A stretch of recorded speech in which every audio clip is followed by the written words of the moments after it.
Oh yeah, and one more thing. I almost forgot. Speaking of preservation of life, some of you might be wondering, what happened to a certain white aquadragon, our most recent addition to the Antiverse, who was placed into the Golden Springs last week to help with eating dead ants? If the Leviathians and Rasborofish are living there now, where is the white aquadragon? Well, last week, I, as well as many of you, felt our newcomer needed a bigger space to live, one that was colder and more interesting for the dragon. Well, AC family, in a parallel universe, an unexplored, underworldly abyss, much more frigid, inhabited by the likes of giant griffins and water worlds teeming with life, sprung my newest grand creation. AC family, behold, welcome to Axolotland, into which someone special is about to move in.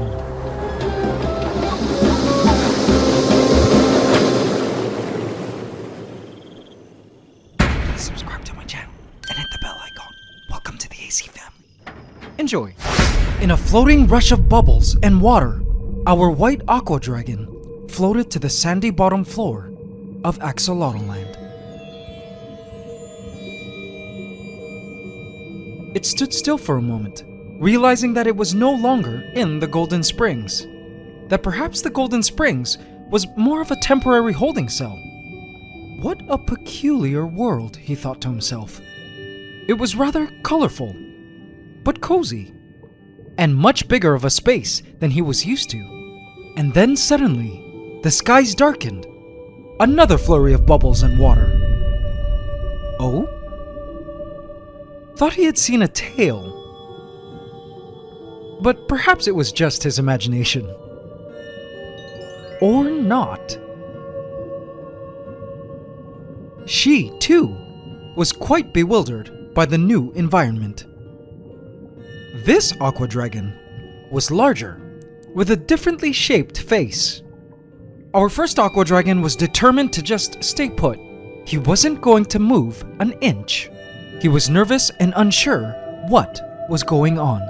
Meanwhile, our female had decided to start snooping around towards the back. She too had never experienced a land this large. A rounded corner? How peculiar. She turned to approach her shy friend. "Hey buddy," she called. "Hey man, what do you think of this place? Pretty weird, huh?"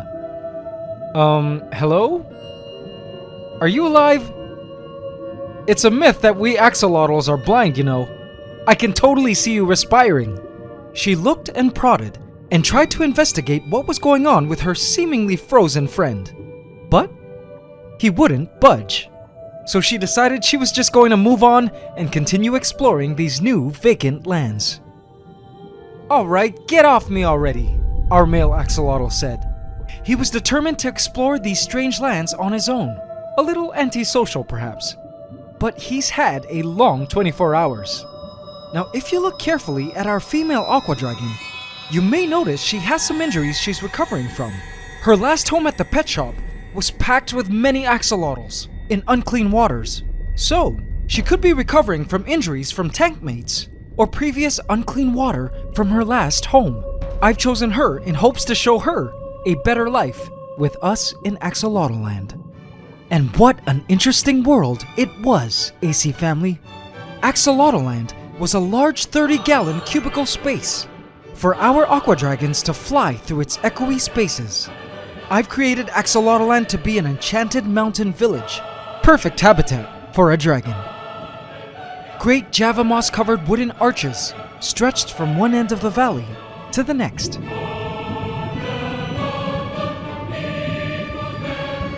These mosses would help with absorbing some toxic nitrogenous compounds produced from the aquadragon's waste, in between water changes every 2 days. Another one of my favorite axolotl landmarks is this cute bubble feature, a bubble spring, to help give these waters a bit of an oxygenating boost. And word has it, aquadragons love playing in them.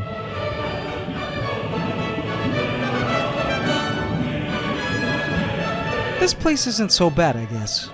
But it doesn't mean I have to make friends with anyone. he said as he stomped his way forward. You were saying? The two aquadragons came face to face. What were they gonna do? Would they fight? They inched their way closer.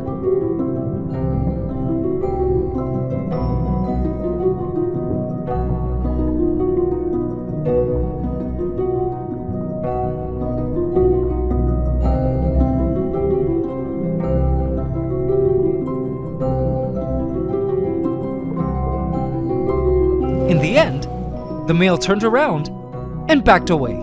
Though the two were not friends at first, I knew eventually our male would warm up to his larger, more outgoing companion. And I was right. As the days went on, they shared cave space. They looked so cute together in the shadows.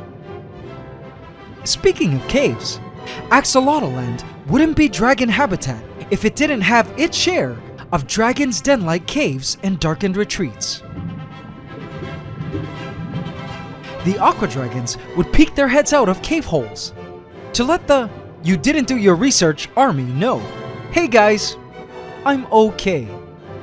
Eventually, it became clear that they were used to hanging out together, chilling at a healthy distance from each other, aware of each other's presence, and doing their thing, while periodically taking gulps of air at the surface. In fact, I loved watching them ascend to the water's surface to take gulps of air. They were just so cute. I could literally watch them bobbing for air all night long.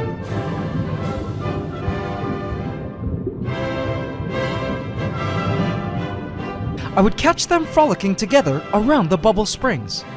Seems the rumors are true. But I think my favorite thing I catch them doing is seeing how they chillax on this moss-covered driftwood. Check her out. Just chillin', suspended in her sweet spot. In fact, the axolotls have amazing floating capabilities, which make it look like they are floating downwards from the skies. A few times, I will catch our aquadragons doing this, hanging out on the mosses like they're the greatest beds around.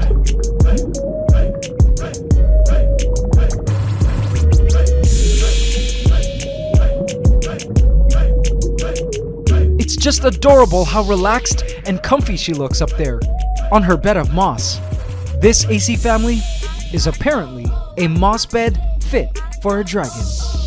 The axolotls will frequently hop from moss bed to moss bed, relaxing for a brief period. Now, axolotls usually get stressed under light, as they're naturally nocturnal creatures, but they have been known to get used to some lights. I feel our aquadragons here must have been raised under lights, and don't mind the lights we've chosen to illuminate Axolotland. Such good aquadragons. I wished I could give this one some scratches, as she watched the bubble spring. You could really sense that these creatures were intelligent. As you saw in our video 2 weeks ago, these guys love bloodworms, but I also love feeding them earthworms. Check it out, AC family.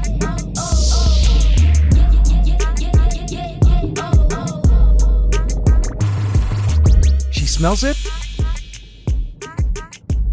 and sucks it into her mouth. Delicious. The only problem with earthworms I found was that sometimes the earthworms would go undetected by the axolotls, and I would often have to retrieve the earthworms to try again until they found them.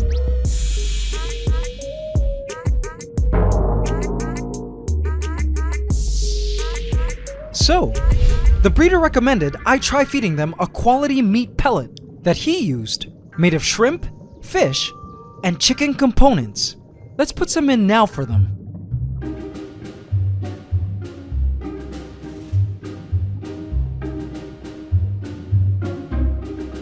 They're a sinking pellet and float right to the bottom.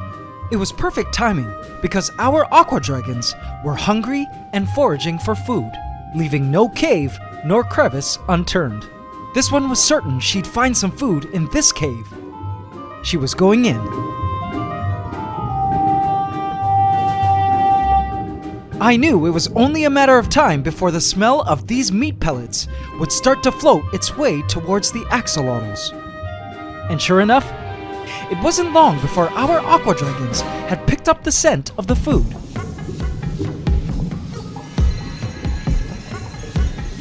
She smells something.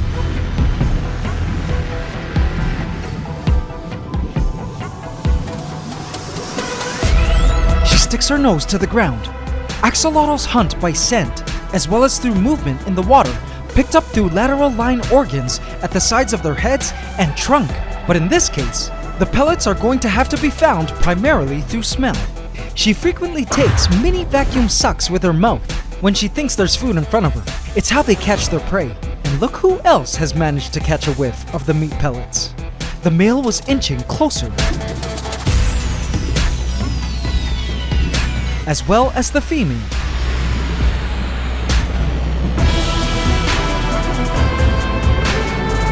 Our male comes closer, and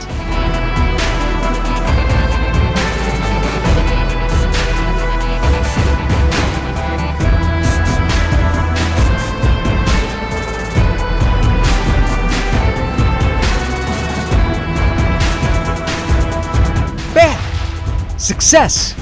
It looks like our female is having some issues. She's sucking at nothing at the moment. Axolotls allegedly have okay eyesight, but not the best eyesight. They rely greatly on their smell and movement perception. Our female knows it's here somewhere. She can sense it, somewhere in this crevice.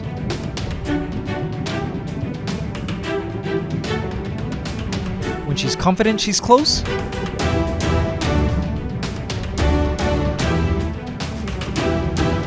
she sucks in a blast of water.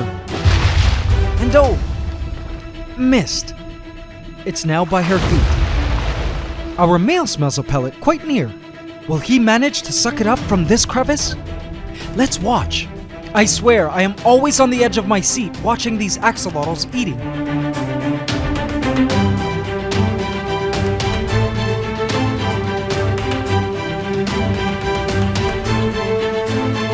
Strike! Oh, didn't reach the pellet. He tries again. He just knows it's here.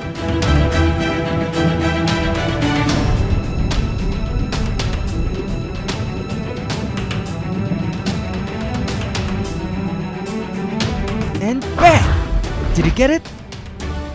Nope. Still there. He tried again and missed. Finally, third time's a charm. Success. He spits out the sand that came in with the catch, but inevitably, he may swallow a few grains. This sand is very fine, however, and should pass through his system okay. Some axolotl keepers keep their tanks bare in fear of sand impaction, while others swear they've used fine sand for years without problems. Now, AC family, what I saw next was the cutest thing ever. Our male and female aquadragons came face to face, and like a cute couple in love, nuzzled each other without any squabble or annoyance. These two were definitely besties now, as they searched for food together along the floor of their kingdom.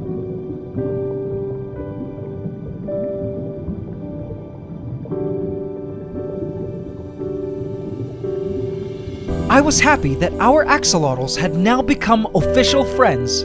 I never saw any aggression between these two. They would sometimes nudge each other, out of each other's way, but there was never any fight, nor biting, which can happen when axolotls are put together in a space that's too confining. Perhaps one day they may become more than friends. Could you imagine if one day these two end up mating, and we have baby axolotls? I will keep an eye on the female, and let you know if she starts showing signs of carrying eggs.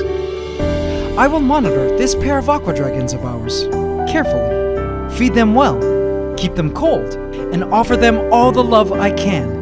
I've noticed that their gills are starting to look better and better each day, feathering out healthily, especially the female. But just to give an extra treat tonight, I added more meat pellets on behalf of you, the AC family, in hopes that one day we will see the start of an aquadragon family in this grand kingdom known as Axolotland. Let's hope for the best. It's axolotl love forever.